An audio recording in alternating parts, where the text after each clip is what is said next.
You're such an asshole.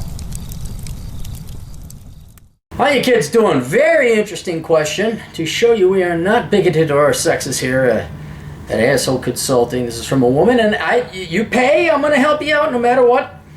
I'm an equal opportunity opportunist. Hey Cappy, a friend of mine recommended your channel and said that I had to give you at least 1 week before I formed an opinion about you. At first I hated you and thought you were just another woman-hating douchebag, but I finally realized what you're up to, and that you don't hate people as much as you claim. You're just telling people the truth, which is a hard sell. It might just help if you're a bit nicer in your delivery. Just my opinion. Typical woman. See, you come in and you get in the flowers and gifts and all, and then you gotta get your little paws in there, like every woman ever. Just like, I know you have this great thing, you have this great profitable little company. Everything's running smoothly. It's a perfectly well-oiled machine. I would just make a little. No, go away. I would paint up. No! I am the asshole. You are the client. Now, Anyway, on to my problem. I am going to admit up front that I want a rich man, and I am not ashamed of it. I work out every day, keep myself in shape, and if I'm going to do that, then I demand a man make enough money to support me and the children I intend to have someday. She's put exclamation point. She's very adamant about this. Now, the problem is I live in California and there are so many posers out here. Every guy is acting like he's rich, but it's not until you see where he lives or find out he still has student loans. One guy was 42 and still had student loans from the 90s. Do you realize everything was fake and he doesn't have a penny to his name? How can I separate the real rich men from the posers, and how can I do that quickly so I don't waste my time with the guys faking it? Thank you for your time, Cassandra. Well, thank you, Cassandra. All right, well, let me go ahead and grab my notes, because I had to sit and think, I'm serious when I have my notes. All right, aside from the standard, you got to go Google stalk and Facebook stalk. I mean, you can't find out that way. You don't know. There's really no way. The only real way that you're going to be able to tell is if you get audited financial statements from an independent third party, an accountant or CPA firm, an auditor, that would go in. You get his tax returns, you get a personal balance sheet, and the auditor signs off on it. Tax returns would help too, but it's kind of a hard sell. Say, hey, can I see your tax returns, by the way? So, here's what the old captain witnessed back in the banking days, because I did see a lot of people's tax returns, and I did see a lot of their audited balance sheets and personal financial statements.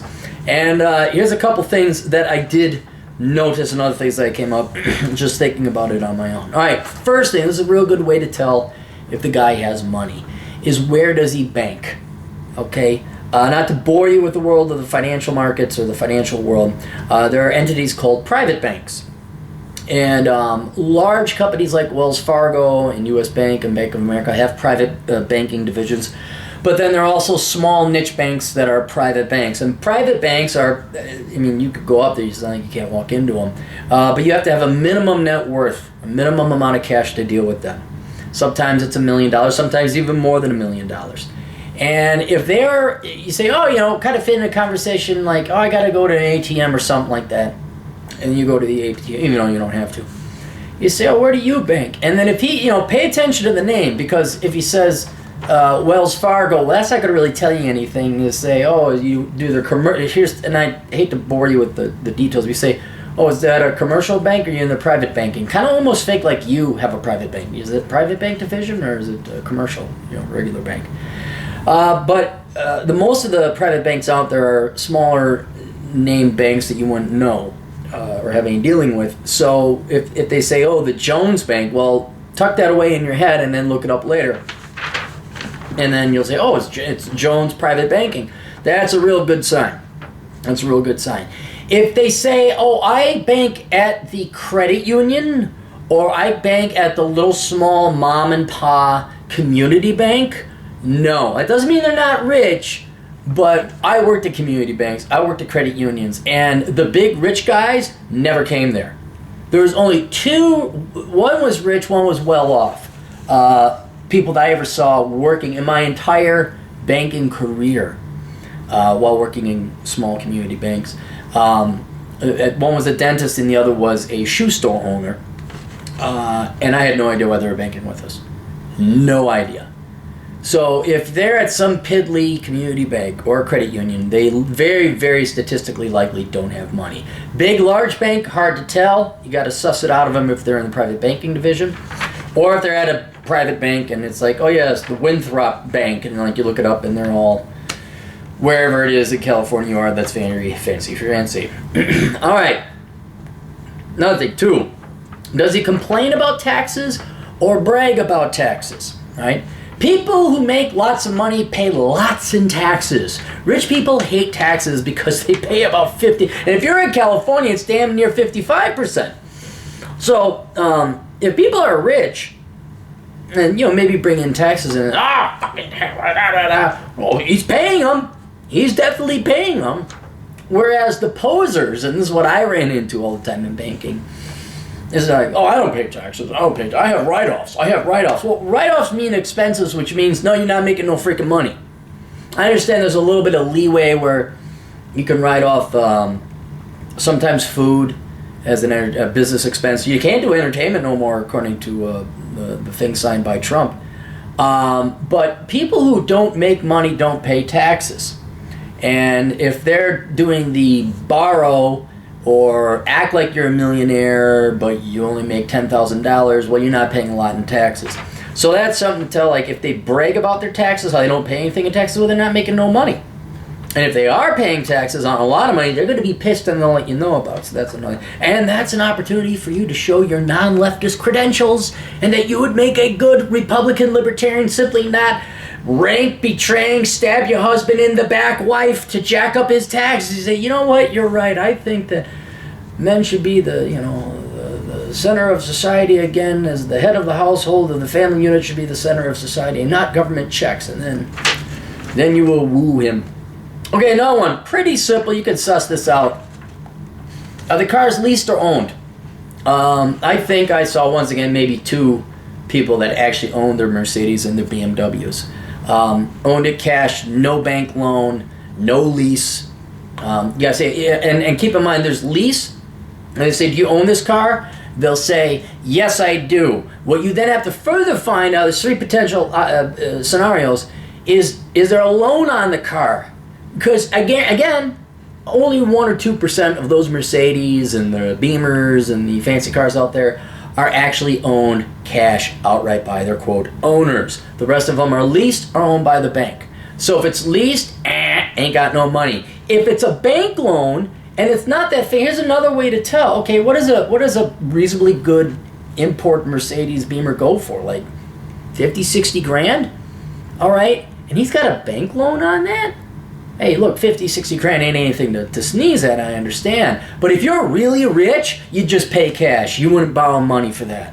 You wouldn't dick around. Your time, if you're making that much money, your time is way too fucking valuable to be cutting a fucking check, having it on order. Oh, crap, the loan's coming due. Oh, I got to deal with the bank. I got to do that. Cash, boom, done, gimme. Those are really rich people.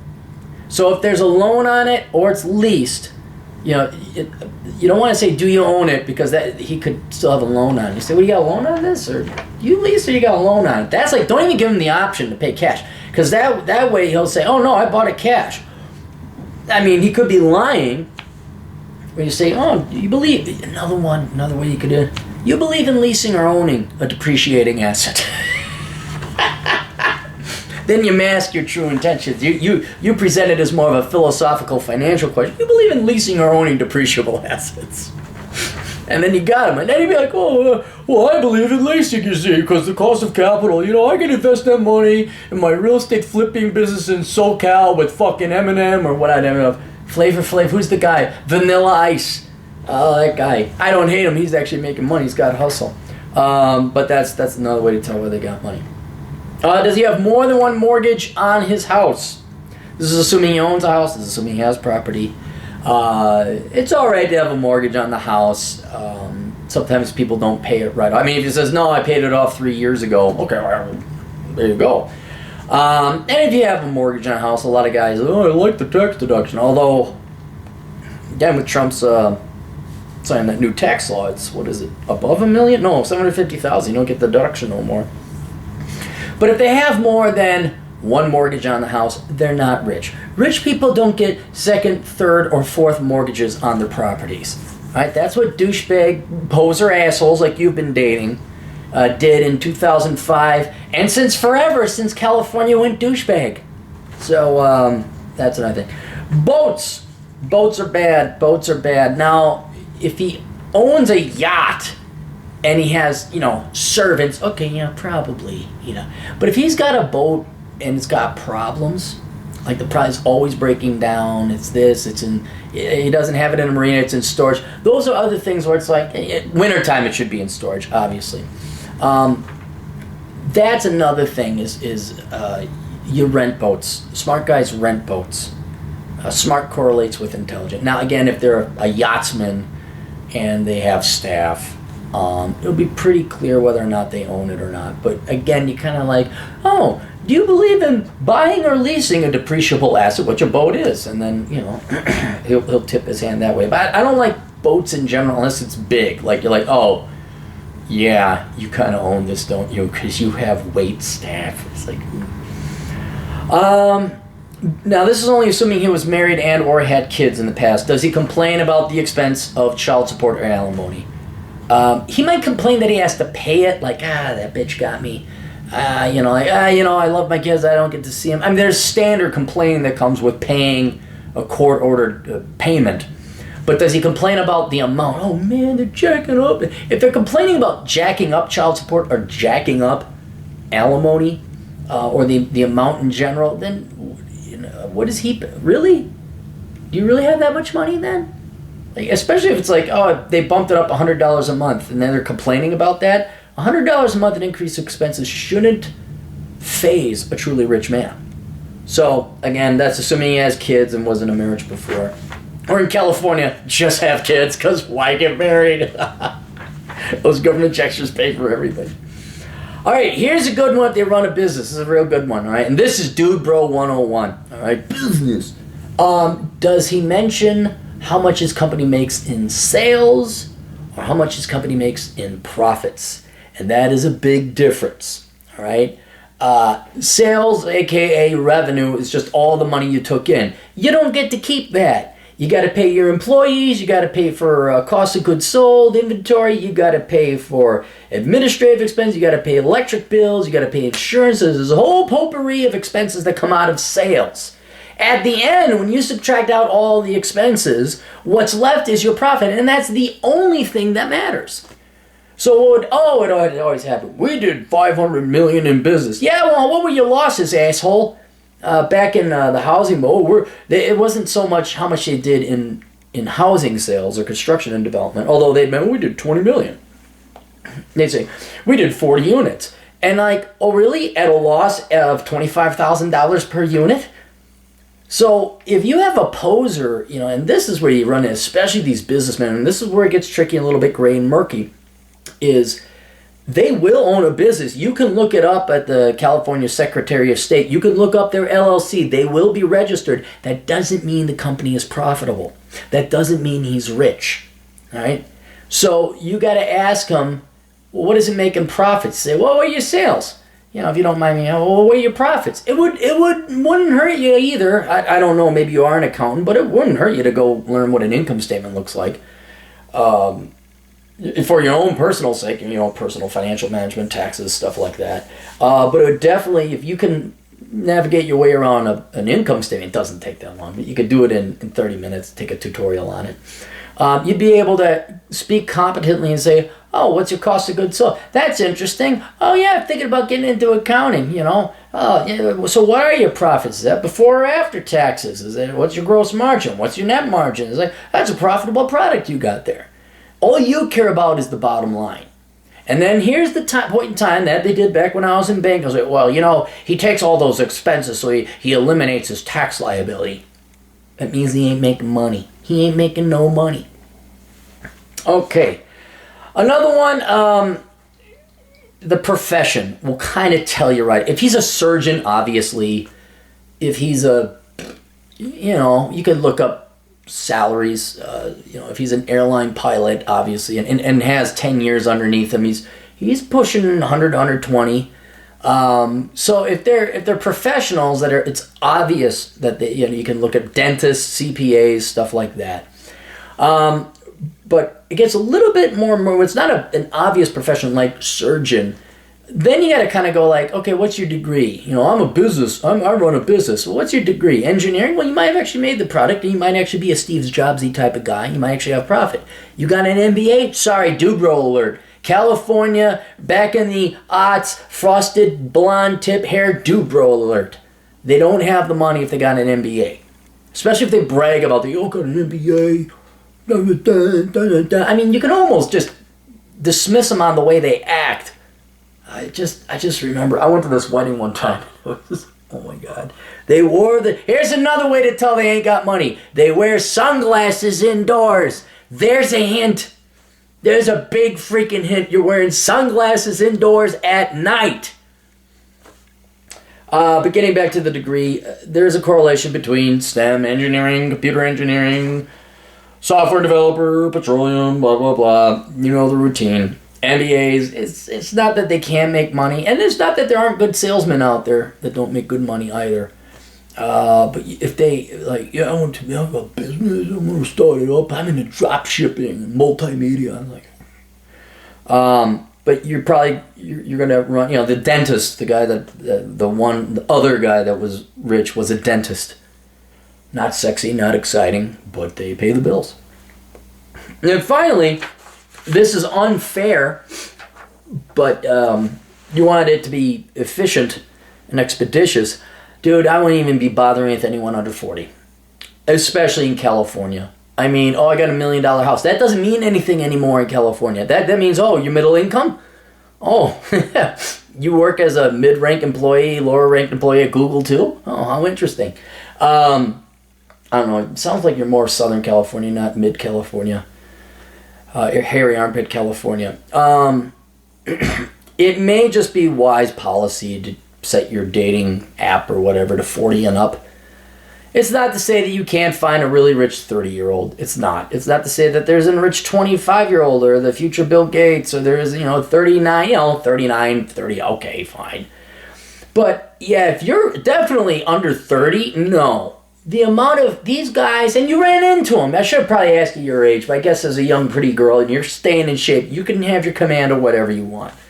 I'm just going to assume you're in your 20s, because it sounded like that.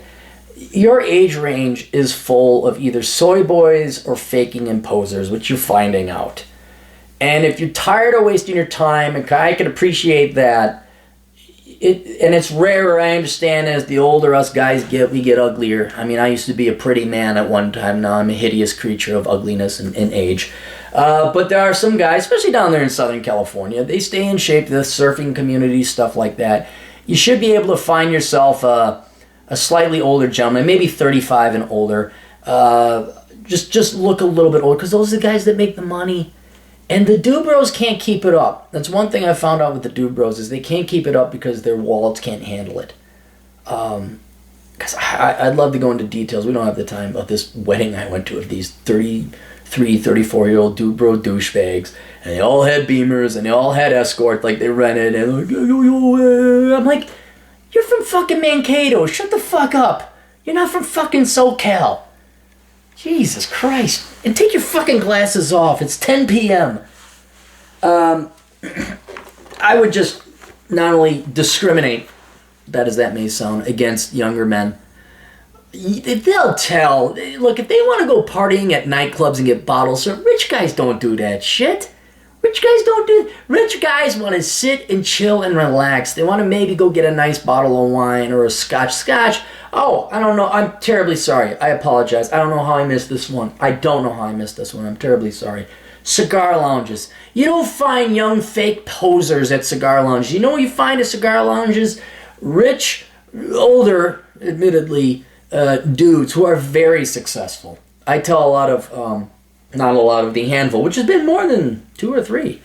A couple black gals. Where do I find black men? Where do I find successful, rich black men or just successful black men? I'm going to go to the cigar lounge. It's not all black men, by the way. There's other men there, too, of various shapes, colors, and sizes. What would you like? Seriously, go to a cigar lounge. Some of the younger guys like me, and I'm younger for a cigar lounge, they don't have that much money. or they don't have any money at all. They just like cigars. But they're cool. You know, they're at least going to entertain you. They're going to be smarter than your average bear. But yeah, I mean, what was it? The one day I met a weapons dealer.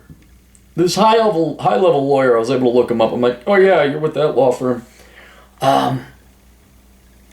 Ex-football player. A lot of NFL guys go to cigar lounges, and then it's a potpourri of quite successful men. So we have that there. Now, here is the problem that you are facing. It sounds like you want to find a husband and you're not fucking around no more, and that's cool, that's okay. But for the title, for the sake and the benefit of other women who you want to find a rich man, here's the question. Do you really want to find a rich man? I think what the more practical or functional question you were maybe hinting towards or asking towards, or other women maybe tuning into this video are asking, is will he spend the money on me? And there is a difference. Oh, is there a difference? Because for the most part, you don't get rich spending money. You get rich investing money, paying down your debts, investing long-term, investing in wise things, working hard. So the real rich people, you know, read the book Millionaire Next Door. The real rich people, I don't know if you really necessarily want a man that's rich, depending on where you are. If you're willing to settle, if you're ready to settle down and you want a guy who can support yourself, okay, that's a little bit different. Although you do much better chasing after Steady Eddie than you would Dude Bro Frank. But if you're still in the party stage, you want money to be spent on you, well, that's different than a guy being rich. A guy spending money on you doesn't have to be rich. And so let me be a little bit more Machiavellian for you. Ladies, if your goal is to have the guy spend money on you, you don't necessarily want to be rich as much as you want to be loose with his wallet. And I've always said that trophy wives, no offense around Bridgetown View girls intended, but trophy wives don't know the difference between debt and equity spending, and they don't care. The reason why not the difference between debt and equity spending means cash. He has equity. He has cash. He has a net worth. He's actually spending his own money on you. Then there's debt spending where the guy, and this is what is, I'd say almost 90% of what you see out there in California, guys borrowing money that isn't there to spend it to make it look like it's their money. That's debt spending. All right, the leased Beamer, the borrowed car, the third mortgages on the Dude Bro McMansion that he doesn't own, is secretly on a contract for deed for with a much older, wiser man that knows this kid ain't going to be able to make it. He's simply going to repossess the house. All right, you want guys that are dumb enough, the fools, to be parted easily with their money. So in an ironic sense, that the Dude Bro fake frat boys of SoCal, yo, what's up, hey, yo, you want those guys, and you want to take them to the cleaners. And they're the ones that are dumb enough to buy designer clothes, fancy used sports cars because they can't afford it fresh off the assembly line. They're going to brag. They're going to get you bottle service. So it's really up to you as to what you want. If you want a stable man who has resources and could provide for a family, you don't want the guy who's just pissing away money that isn't even his, because then you file for bankruptcy. And you've seen that probably happen more than once. You want the guy who is rich, who is a dentist, who is a surgeon, who has moderate tastes, is frugal but not cheap, and you're not going to be getting the party woo girl lifestyle over in Beverly Hills, wherever the kids hang out in LA, I don't know.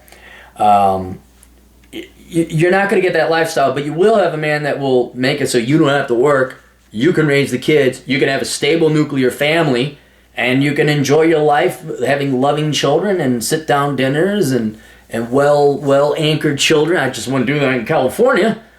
And then a husband that come home. He's a very reliable, supportive man. You can go on vacations, family vacations, and you can have a very good familial life, a very good life in general, which is a different objective than if you're a 22-year-old, you have no intention of settling down. If that's the case, no problem. Yeah, you want the Dude Bros. You want these morons. You want them to part with their money.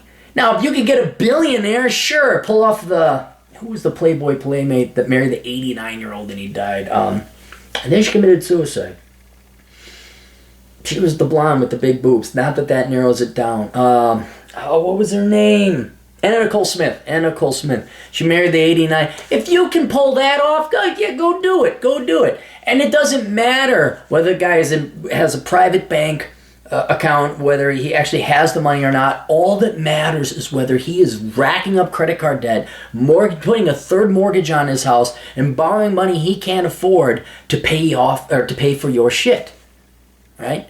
So if your objective, is to find a rich man for stability purposes, you got to go the route I was talking about before. But if you just want if you want a rich man to spend money on you, you may not want a rich man. You want a foolish man. You want a dumb man. You want a insecure man that has to rely on spending money to make it seem like he's a cool guy. Because frankly, he's got nothing else. There's no personality. There's no charm. There's no wit. He can't make you laugh. He ain't got no... all he's got is dude bros and sunglasses at 10 p.m. at night. All he's got is an image, because the real him is pretty freaking boring and cookie cutter. You want to see some incredibly common, boring, uninteresting men, go to any business school and look at those majors. Except accounting and IT. Those guys are pretty good. But you want to see just mass-produced, boring, beige Ford Tauruses, go to a business school and talk to the finance majors and the management major. Go to an MBA. Any guy's got an MBA, go talk to those guys. And those are the type. Then you do want an MBA. Yeah, did you go to MBA? Oh, were you dumb enough to spend $100,000 at a Cal State MBA program? Well, that means you're dumb enough to spend some money on me and give me some new Jimmy Choo shoes. Remember, Jimmy Choo. Somebody said Jimmy Choo was very expensive. They say, what kind of shoes do I like? Jimmy Choo, obviously. Never saw one. Couldn't identify one, but it's Jimmy Choo, and I remember it because it sounds funny. All right, that's it. Now, this show, edit, video being tailored towards women, that being it's for the gals. You ladies can check out my other stuff that, although written predominantly for men, will help out women nonetheless, because dirty little secret, the laws of economics and finance apply to everyone universally. So check out my book, Poor Richard's Retirement. Everybody benefits from that. Bachelor Pad Economics, which you girls, it's not written for girls in mind, but again, the laws of economics and finance remain the same. You'd be very wise to read that, although it's locker room talk. So don't get upset when I say she's got big tits in that. Don't get upset. Don't get upset. Go away again. No, we're not tweaking how it should work. No, we're not going to be nicer in delivery.